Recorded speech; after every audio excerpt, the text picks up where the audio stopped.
And well, for that, why don't we get our resident guru, Mr. Finn. Finlay. Finlay, what have you got there, He's buddy? coming. Here he comes. Hello, everybody. I'm back. He's back. Hello.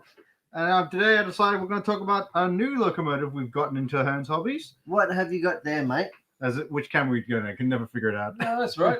Yeah, keep going. I'll direct. So this is the Victorian Railways J class 280 locomotive. 280. Now, could you explain for the people at home What that means? what when you say 280 or 640 or Yeah. 660? What? Was that meant to happen? That's why you don't touch trains, mate. I'm not going to touch it again. It's fine. That means it's got 2 leading wheels, Yep. 8 driving wheels, 0 trailing wheels. Trailing wheels. Yep. Fantastic. Well, how The about... tenders wheels are not included. No. So this, Now we're in overhead town. yeah, All right, so you can turn it on side. Yep. you need to be And very we can have careful. a It's a closer look. very detailed locomotive. You need to be very careful with it. We do.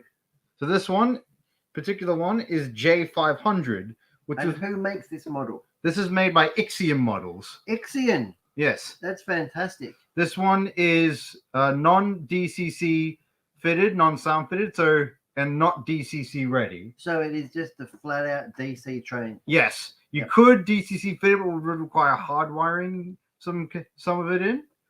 And this locomotive was very interesting, the J class, as Victoria actually had 2 locomotives under the classification of J class. Mhm. One was made in 1859. The other one, which was this class, was made in 1954. Sorry. So which one's this one? So this one is the 1954 one, the Right. more modern one. Right. 1954. Yes. They made a steam locomotive all the way then. Yes, this was actually the J class was not the specific example, but the J class was very famous for being Victoria's last steam locomotive in revenue service. A J class pulling the last steam service in Victoria in 1972. No. Yes. A steam- 1972, there's still steam trains at Flinders Street. Yeah, I don't think it was at Flinders Street, but it was actually at Bendigo of all places. No, Right. they probably still have steam trains. I actually was working on last Saturday, and I thought I'd gone back in time. There was bloody steam trains at Flinders Street. Oh, yeah, that's a... Hey, They do that occasionally, don't they? Special Special- reconditioned stuff. Yeah. is it? And they Yeah. had like it was, I don't know what you call it. I want to say double-ended. Yeah, I they don't know would do is that. right? Yeah, because they don't have turntables at Flinders Street anymore. So they can't turn around steam trains. It's too dangerous for a steam train to run tender first. So they have to have one steam train at either end. So it pulls into Flinders Street one way and then pulls out the other steam train, pulls it home. So it makes perfect sense now, but it looked a bit funny. It does look funny. This J-Class was an interesting loco in real life, as it had to conform to the fear that Victoria would have to standardize its gauge with the rest of Australia. Victoria's trains, we run on what's known as 1,600 millimeter wide track, while most of Australia runs on 1,425 millimeter wide track. They're not as big. No, they're not. And so this Ours locomotive, is bigger. yeah, That's right. That's what we want to say. This had to be developed with the idea that it could be standardized and regauged. Therefore, its firebox, this component, was lifted way above the wheels. Therefore, the wheels can just, in the case they needed to, which never ended up happening, they could just make them closer together and it'd work perfectly fine. Right. Which other steam locos in Victoria couldn't be done because their firebox was rested between the wheels. Right. There was also one of the first Victorian locomotives to be fitted with steam guards. Steam guards. So what's the Well, go with these deflector things? So that's Right. wind deflectors, they were also known as. It's like a horse with blinkers. Yeah, it was Oh, so it used. knows which way to go. Yeah. It's going straight. They were used when steam would release from the front of the locomotive. These would be used to push it out of the way. Right. So rather than just going woo on onto the coaches and upsetting the passengers, Yeah. they'd be pushed away from the sides and out. Like an aerodynamic aid. Ah, Yeah, to keep the steam from getting into the coaches. Bit of Right. DRS. Yeah. Right. I see. And what does the J stand for?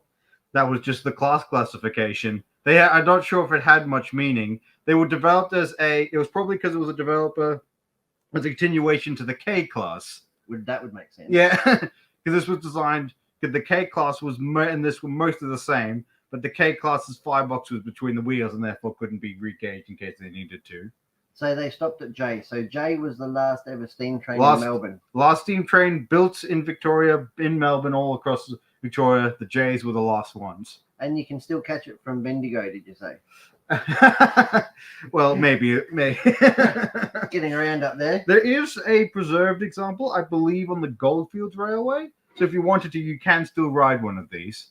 Oh, yeah. So that would be up near the Malden Castle Main up there, yeah? Yeah, because, 30 were built for oil burning and 30 were built for coal burning. This one is a coal burning, as you can see there's no coal load by normal like the other that's right. ones. There's two different tenders you can choose from because they did convert them.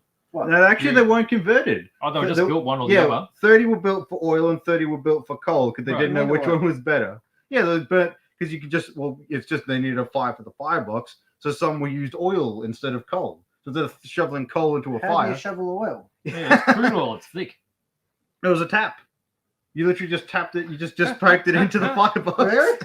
That seems like a much better way to do it than shoveling bloody coal. Oil burning was very popular in the late age of steam, but the problem is when oil burning became popular, it's also when diesel and electric trains became popular, and they sort of won out.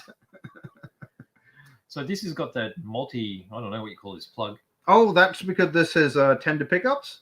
So how it works is... So it has tender pickups. Yes, so how it can work is... That's different to those tough ones. Yeah. Yeah, because this one, I believe... Chicken tenders. Oh, I like them. You can see it picks up by the bearings. So you can see there's a copper plate right along there. Yes. And the ends of the wheels, when they collect electricity, it goes through the plug. It goes through the plug at the end, and that goes into the locomotive. And there's a little plug on the locomotive. So you plug it in while you connect the tender to the loco. And therefore... So the chip lives in here too? There's no chip. There's no chip. If you wanted to chip it up, where would you put it? You'd put it with the motor. So I believe they'd have to actually go into the locomotive. Oh, okay. There you go. And it comes with KD? Yes, it comes with KD couplers. There's your KD couplers in. How's it go? Because the KC ones were no good. Boing. And I believe, sprung buffers, my favorite thing of a train. Yeah? Oh, okay. Yep. Well, there's the other end of it. Except when you drop them and then they come shooting out on the floor. There's the plug. Yeah, good point. So there is a little bit of a trick to get this connected. Yeah. So Ixion have explained that before because it's a short lead. Just need some tweezers to carefully push that into place. I'll have to do that when I put it back on display. It's not meant to come apart like that, BJ. That was an accident, right? No one saw me do it. I've done worse on the live stream. And there's a KD on the front. And there's your, what do you call them? Deflectors? Wind deflectors or smoke deflectors. Why would you have a coupler on the front?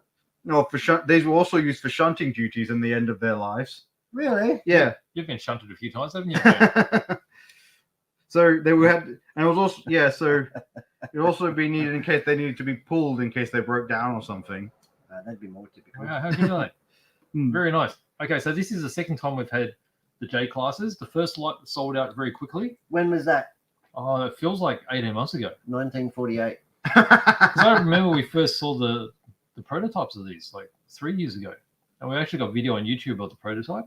And then we did video again of these in their first shipment. And then quite happy to have the second shipment. Is it Australian model maker, is it? Is it Ixion? Yes, so Ixion is an Australian brand. Yep. And they do obviously very localized focused products. Yes, that's right. Absolutely amazing looking model. One of the most detailed I've ever held. Did you get one? I don't run the HO, unfortunately. Well, you'll have to because your end scale gauge is on the fritz. Isn't it? That is true, yeah. It's a bit funky, is it? Oh, the HO is also not doing well, so. Yeah, these are great. Very nice. Well, that is awesome, young Finn. Thanks for sharing that with us. I reckon there's a little job there for you. Put that back together. You'll have to work that one out. Make sure you do it in the service cradle there. Yep, no worries. What do you reckon? Well, all right. Thank you, Finn. No worries. Thank you for having me on. There you go. Be careful. There you go. Ixion J class.